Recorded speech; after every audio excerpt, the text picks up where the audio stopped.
From New York to Southampton in the UK, and it's another brutal lesson in the art of urban survival. This form of self-defense has been adapted from techniques taught to US Marines.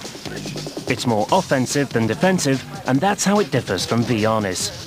The emphasis is on throwing the first punch or kick and making your escape. Teacher Lee Morrison was made aware of the importance of survival techniques from an early age after being bullied at school.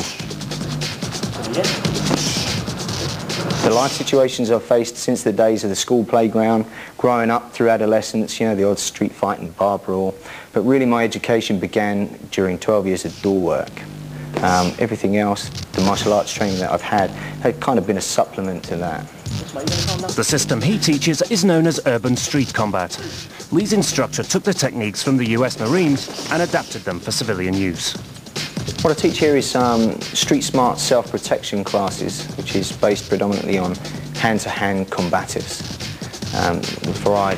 Varied influence, but basically we're looking at formulating a basic self-protection game plan with the power base of awareness, so that most people can spot a potential confrontational situation before it develops and avoid an escape.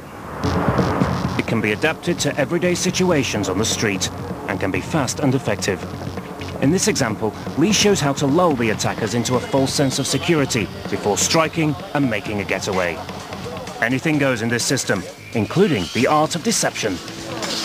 But the most important thing, it's backed up with the correct combative mindset. That is, that you have the preparedness and the willingness to do what's ever necessary physically to end a situation should you find yourself in one. The reason I like the combative stuff so much is because it survived the greatest pressure test of all. It was taken to war. And it was tested under the pressure of battle. Originally it was obviously developed for the military and then adapted for law enforcement and civilian use. Lee is quick to point out that the classes he teaches are not merely about self-defense. I dislike the term self-defense because it already indicates that a physical response is required, whereas there's a lot of things you can do before a situation needs to become physical. This is his fence, his lead hand. It's never static. It's constantly moving like this. Okay, it's to the individual. You're always going to have your hands in a position where you're going to protect this gap. This is vitally important. Now, if I go from here and slap his hand away like this, I've touched his fence.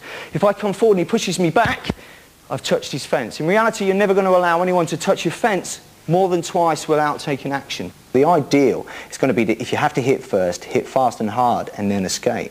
If we can't escape after the initial first shot, then we're going to keep attacking until there's no more threat, and then escape. That's our basic game plan. Urban street combat is not for the squeamish. It requires extreme self-confidence as well as a high level of skill. But landing that first punch or kick against an assailant could be what saves your life.